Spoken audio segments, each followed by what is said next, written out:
Katakanlah Muhammad, jika kamu mencintai Allah, ikuti aku. Niscaya Allah mencintaimu dan mengampuni dosa-dosamu. Allah Maha Penyayang, Maha Pengampun, Maha Penyayang. Itu kan sesuatu yang memberikan harapan, ya. Karena perasaan cinta, perasaan takut, perasaan kekurangan dalam banyak hal, ya, dalam rangka menyempurnakan keimanan kita, ya. Rasa takut, rasa harap, rasa cinta itu di blender, ya, di dalam kehidupan kita sehari-hari. Ya. Kalau rasa takut melulu, ya, maka tidak akan menggerakkan hati kita. Ya, seperti kita punya anak. Kalau anak itu takut dengan kita, perkembangan jadi lain, ya kan? Anak yang takut pada kita. Tapi kalau kita sudah nggak ada, sudah meninggal dunia, nggak ada rasa takut lagi dia kan. Gitu. Kalaupun rasa cinta, ya, rasa cinta memang sesuatu yang tinggi nilainya itu. Ya. Kalau anak rasa cinta kepada orang tua, tentu kalau ada kemungkinan dia mengembangkan kepribadiannya, mengembangkan karirnya, tentu karena cinta mungkin tidak mau meninggalkan orang tuanya, gitu kan? Tidak mau pergi sekolah yang jauh-jauh, ya. Tidak mau menuntut karir yang lebih tinggi karena cinta kepada orang tua yang berlebihan, ya.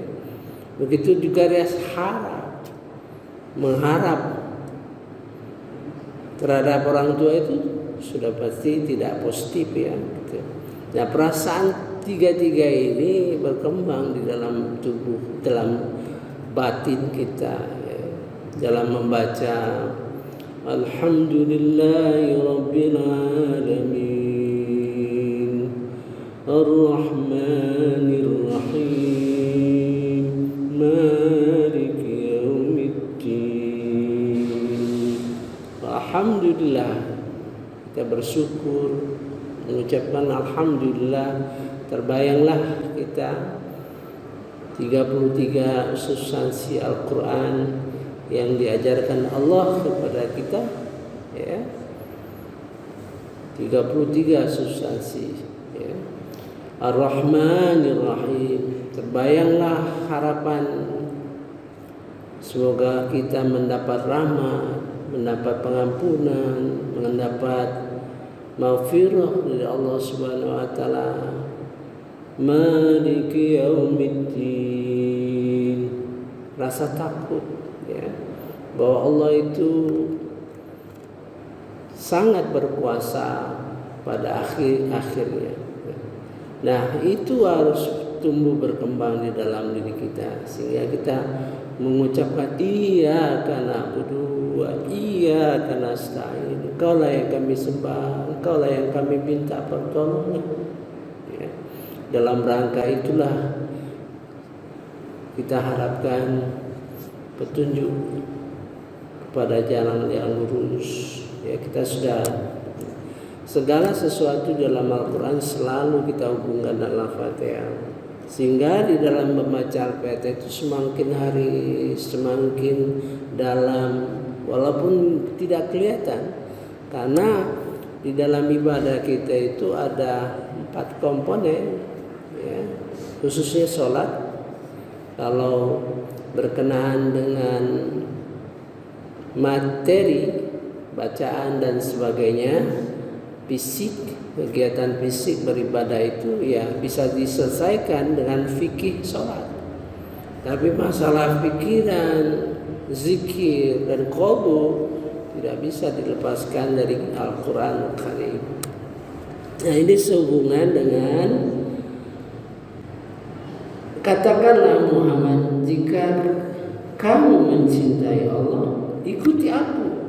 Ya, niscaya Allah mencintaimu dan mengampuni dosa-dosamu. Allah Maha Pengampun, Maha Penyayang. In kuntum, katakan, in kuntum, jika kalian tuhibbunallah, mencintai Allah.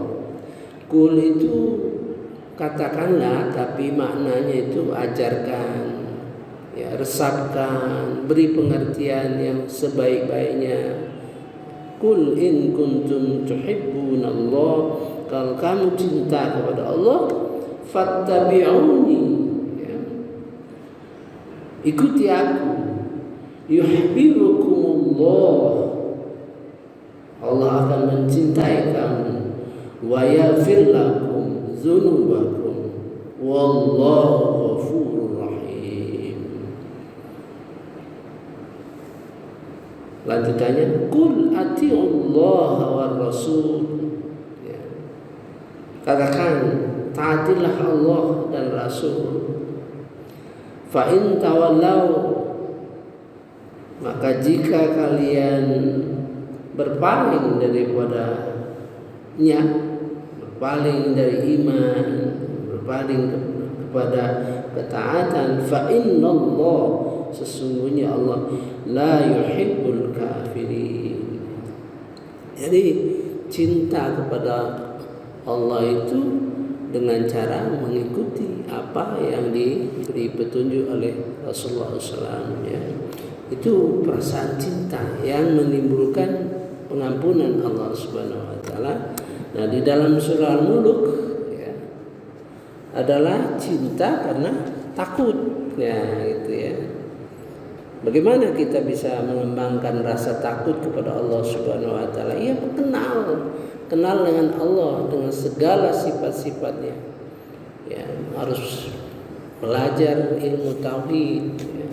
Ya, tidak ada lain, ya, ilmu tauhid itu ilmu yang di dalam Quran. Hanya orang, ulama-ulama supaya mudah, maka ada yang mengkaji, memahaminya dengan sederhana melalui sifat 20, ya. Kemudian bisa melalui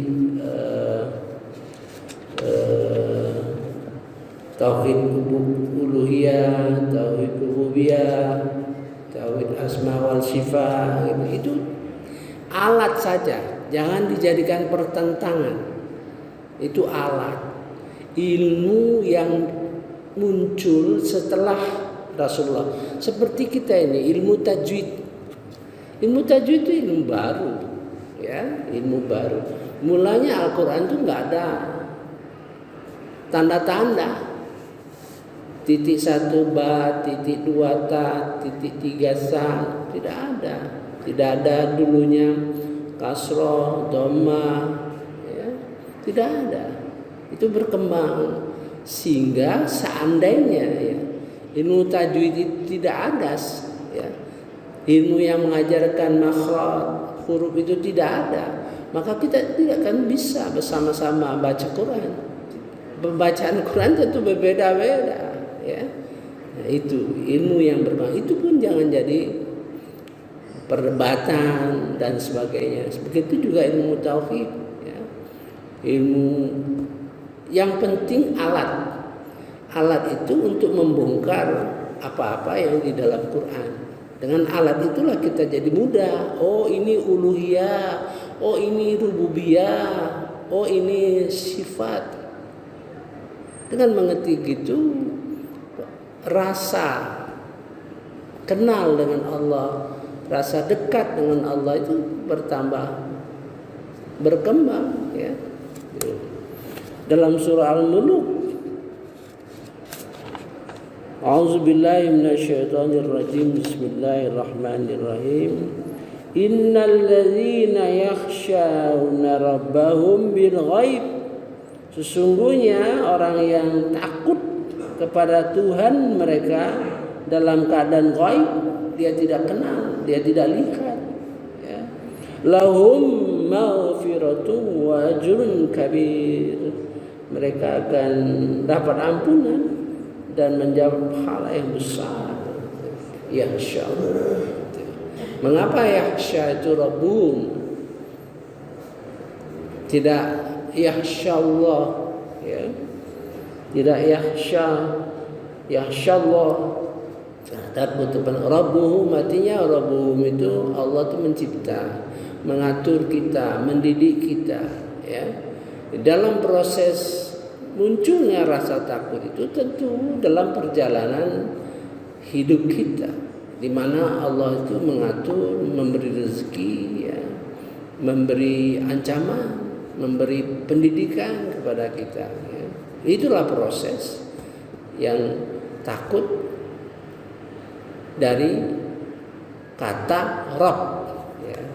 Saya kira cukup dulu, insyaallah nanti kita lanjutkan lagi kepada hal-hal lain, ya, yang menjadikan kita mengerti betul masalah istighfar itu. Jadi segala proses istighfar itulah yang kita pelajari. Selama ini mungkin kita baca aja istighfar. Padahal pengampunan itu bisa berlanjut, bisa berlangsung tanpa kita ucapkan, ya. Misalnya baca Quran, meneliti Quran, ya, itu Allah janjikan di dalam surah Muhammad ayat 2, ya. Kemudian bagaimana proses memahami yang hak dan batil, ya, menguatkan hati kita untuk mendorong hal-hal yang hak, ya, mendorong hal-hal yang hak kepada kebaikan dan mencegah hal-hal yang batil. Itu merupakan suatu jalan Allah akan mengampuni dan menghapus dosa-dosa kita. Banyak di dalam Quran. Maka istighfar itu merupakan sesuatu potensi yang strategis bagi kita untuk memahami betul-betul sehingga memperoleh pengampunan dan penghapusan dosa tanpa kita sadar, ya. Kita kaji terus. Saya kira baru separuh ini, ya. 39 rekaman sudah, insyaallah kita bisa tampilkan nanti di dalam YouTube. Tapi masih separuh lagi, ya. Saya berpikir apa masih terus atau berubah dengan yang lain, ya. Subhanakallahumma wa bihamdika asyhadu an la ilaha illa anta astaghfiruka wa atubu